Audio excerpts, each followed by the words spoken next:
Hello again. Today's footage is going to be working on the speakers again and working on getting all of the various cutouts and routing done to allow them to be constructed. So I'm just double checking where things are at. This is the size of the sub is what I'm looking at, and I'm just marking things off for where the setback of the faceplate is, the handles, the cutouts, the size of the cutouts, all of that kind of stuff, so I can make sure everything is all put in the same place on each one. This is the probably second most tedious part of the construction, but it's also one of the more enjoyable parts, because this is where you start to get to really see that what the speakers are going to look like, and that they're actually coming along. So at the moment I'm working on getting all of the hardware gathered up, because there's some of it that's still out in our cargo trailer, and sawhorses make great temporary little tables.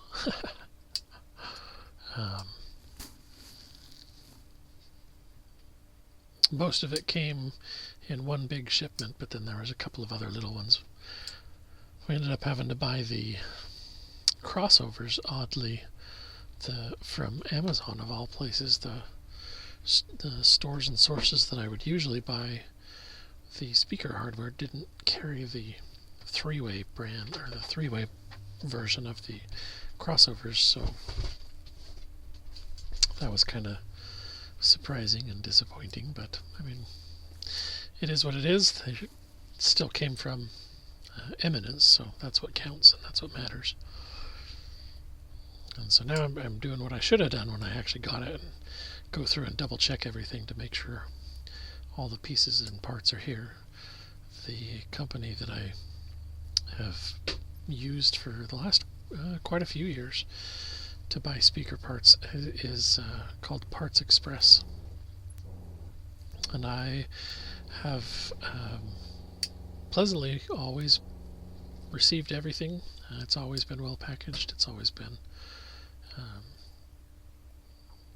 exactly the way that it needs to be. I've never, unlike Amazon, I've never had anything received where it's been clearly opened and repackaged, where it's been clearly returned because it was damaged or non-functional and then just repackaged.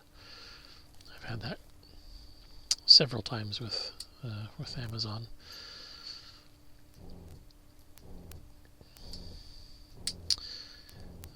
One of the benefits or downsides, depending on how you look at it, to getting things shipped is you get lots of boxes. Since we actually need, or not necessarily need, but since we actually use the cardboard in the garden to help with weed control and whatnot, it's not a downside to having a few extra boxes here and there. All of the boxes from the lighting that we've received and everything has all gone out into our little garden area that we're creating. We have some blueberry plants that we planted out there, and we've added a bunch of strawberries. And there's also a couple of currants, and on the other side of the spare room trailer there's actually some salmon berries that are thriving this summer. We should actually get enough salmon berries that we can make a dessert or something with a little bit of salmon berry syrup on it. Last year we had just enough that we could have a tasting every couple of days, where we each got 2 or 3. I bet we get close to at least half a cup this year, so that'll be good. That's one that we will continue to encourage on our property. We've found gooseberries here natively. They may be wild, they may be a non-native plant, but they were brought here by birds or whatever, and so we are excited to have those. We've got a lot of cherries that we really enjoy. They're kind of too small to be eating cherries, but they have amazing flavor, so we've used them for syrups and things, and we hope to be able to facilitate those. Trying to think what else we've got. A few thimbleberries. That was actually a surprising. It's like a kind of a mild raspberry. I mean, it's in the raspberry family, but they're a strange fruit because, like, they don't last. They almost spoil on the plant, and literally as soon as you pick them, they start to spoil, like, almost immediately. Even you get them in the fridge almost, as soon as we can get from the plant to the fridge, we get them in the fridge, and they still only last a couple of days before they're mush. So we've made syrup out of them when we've harvested them, and we made a thimbleberry Washington cherry syrup that we used for some desserts, and that was amazing. Definitely looking forward to that again. So this particular piece, this is the back of one of the subs, and I'm just figuring out where the vent holes are going to go. I decided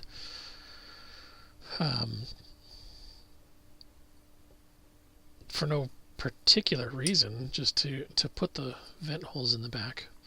One of the nice things about building the speakers as big as they actually, as big as they are mathematically intended to be, is that you don't really need a big giant vent or anything, or a long vent.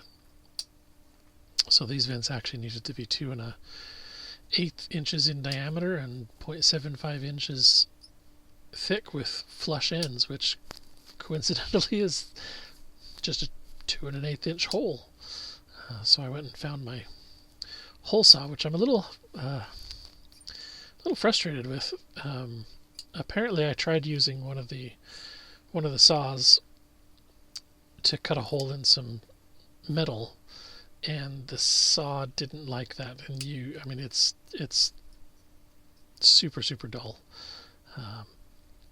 And I was trying to find where I can get a replacement, and these have been it's been a good set. I think I paid like $50, and it's like a 7-piece, 7 size set. This would have been like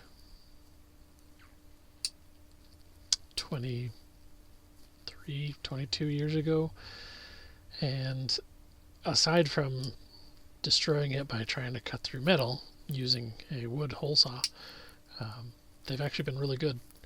But everybody has switched to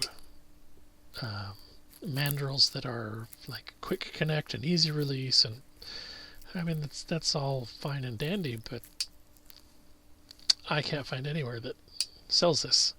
So now, instead of just buying a $7-10 part or piece to replace the little hole cutter itself, I've got to get a new mandrel and start a whole new collection, which I don't really want to do. But that's okay. Luckily, I'd only needed to drill just a few holes. Unfortunately, the hole cutter that I actually needed for the top hats in the full range speaker boxes is the size that's all dulled out. So I ended up just forcing my way through, kind of with brute force pretty much, and just burning through more than I actually cut through. And we'll go over that, I guess, when I'm working on it. But then I ended up just using the flush cut pattern bits on the router to cut the rest of the other three. And when I build the next set of speakers, I'll always have to make sure I have a new hole saw set.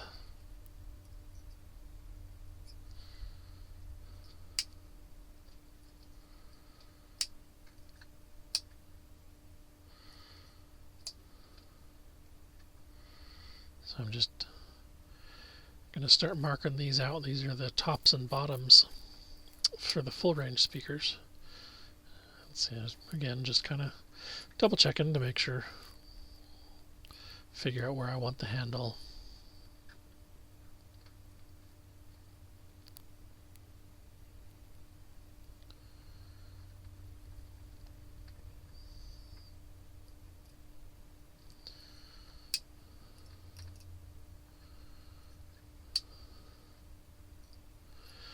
Then marking where I need to drill the hole.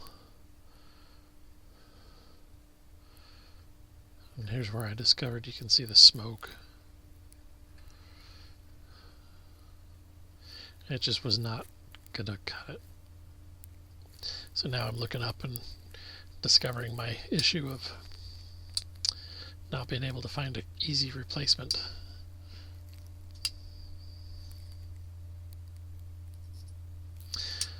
So, time to work on other stuff.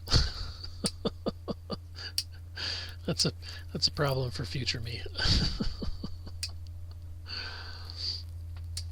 So now I know where the handles, or have an idea of where I want the handles. So then I just clamp my little template down and carefully plunge into it, and then just work my way around and keep widening my little plunge hole and till I hit one edge, and then I just keep working my way around to widen that. And these little cheap pattern bits worked really well. I just had to definitely take it fairly slowly.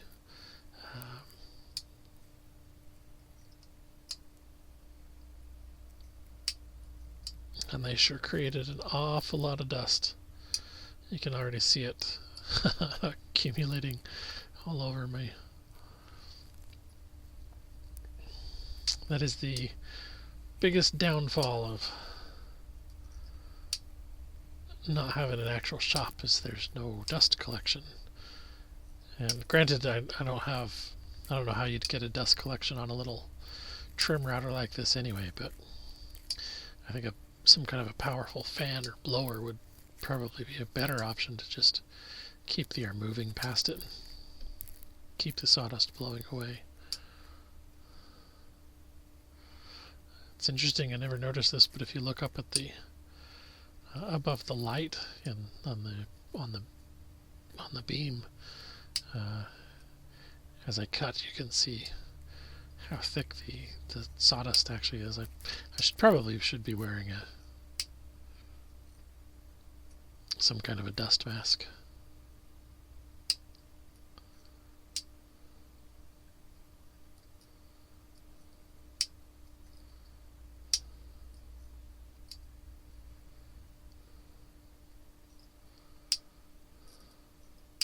And there is the downfall to all battery-powered tools. They're sure convenient and they work for a little while, but you have to have a steady supply of batteries.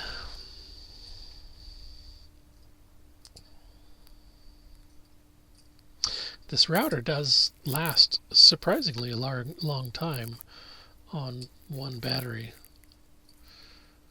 Unlike the circular saw, I avoid using the battery-powered circular saw almost as much as the plague.